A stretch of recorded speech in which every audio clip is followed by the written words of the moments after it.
5واں سبق، ایک سچا واقعہ۔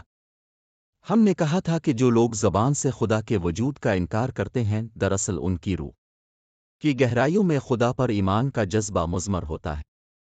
اس میں شک نہیں کہ بہت سی کامیابیاں اکثر غرور پیدا کر دیتی ہیں، خصوصاً یہ چیز کم ظرف لوگوں میں زیادہ دیکھی جا سکتی ہے، اور یہی غرور انہیں یاد خدا سے غافل کر دیتا ہے، حتیٰ کہ کبھی کبھی انسان خود اپنے فطری تقاضے بھی فراموش کر دیتا ہے۔ لیکن جس وقت طوفان کے تھپیڑے اس کی زندگی کو درہم برہم کر دیتے ہیں اور مشکلات کی تند و تیز آندھیاں چاروں طرف سے اسے گھیر لیتی ہیں، تو غرور اور خود پسندی کے سارے پردے اس کی آنکھوں کے سامنے سے ہٹ جاتے ہیں اور خدا کی وحدانیت اور خدا کی معرفت کا جذبہ اس کی جگہ لے لیتا ہے۔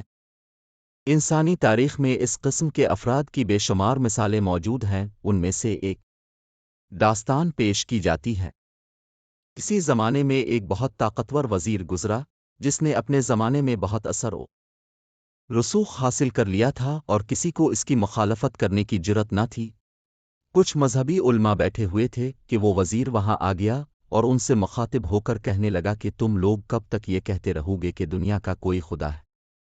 میرے پاس اس کی نفی کے لیے ہزاروں دلیلیں موجود ہیں۔ اس نے یہ جملہ بڑے غرور و نخوت کے ساتھ کہا تھا۔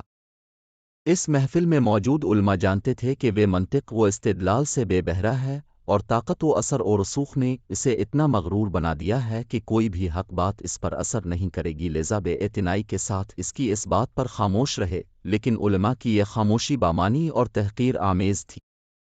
اس واقعہ کے چند روز بعد وزیر پر کچھ الزامات عائد ہوئے اور حکومت وقت نے اس کو گرفتار کر کے قید کر دیا۔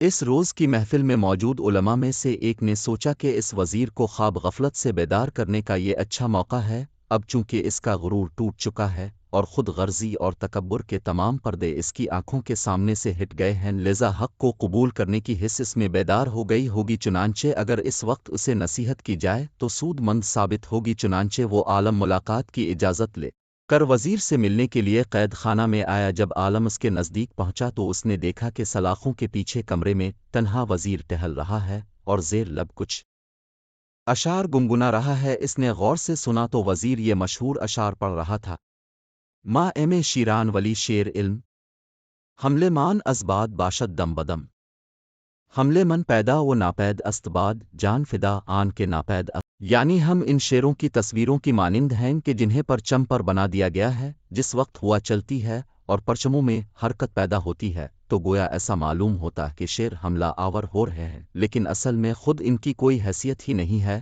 اور یہ محض ہوا کی حرکت ہے جو ان کو طاقت عطا کرتی ہے۔ ہم خواہ کتنے ہی طاقتور کیوں نہ ہو جائیں، ہماری اپنی کوئی حیثیت نہیں ہے۔ وہ خدا جس نے ہمیں یہ طاقت عطا کی ہے، جب بھی چاہے اسے ہم سے چھین سکتا ہے۔ عالم دین نے دیکھا کہ نہ صرف یہ کہ اب وزیر خدا کا منکر نہیں رہا بلکہ ایک پر جوش خدا شناس بن چکا ہے۔ فوراً اس کے پاس جا کر احوال پرسی کی اور کہا: کیا آپ کو یاد ہے کہ ایک روز آپ نے کہا تھا کہ خدا کے وجود کی نفی کے لیے میرے پاس ہزاروں دلیلیں موجود ہیں؟ اب میں آپ کے پاس اس لیے آیا ہوں کہ ان ہزاروں دلیلوں کا صرف ایک دلیل کے ساتھ جواب دوں، اور وہ دلیل یہ ہے کہ خود و ہستی ہے کہ جسے اتنی آسانی کے ساتھ تم سے وہ عظیم الشان طاقت چھین لی ہے کہ جس پر تو ناز کیا کرتا تھا۔ وزیر نے شرمندگی سے سر جھکا لیا اور کوئی جواب نہیں دیا، کیونکہ وہ اپنی غلطی کا معترف ہو چکا تھا اور اپنی روح میں خدا کے نور کا جلوہ دیکھ رہا تھا۔ قرآن مجید میں فرعون کے بارے میں ارشاد خداوندی ہے، سورہ یونس 90: کیا فرعون خدا کا انکار کرتا رہا یہاں تک کہ دریا کی امواج میں غرق ہونے کو تھا، تو اس وقت کہا کہ میں ایمان لاتا ہوں کوئی معبود نہیں سوائے اس ذات کے کہ جس پر بنی اسرائیل ایمان لائے۔ سوچئے اور جواب دیجئے۔ ایک مختصر ابتا کہ اس بچی داستان سے اپنے کیا نتیجہ حاصل کیا۔ 2 بنی اسرائیل کو بنی اسرائیل کیوں کہتے ہیں؟ فرعون کون تھا؟ کہاں کا رہنے والا تھا؟ اور اس نے کیا دعویٰ کیا تھا؟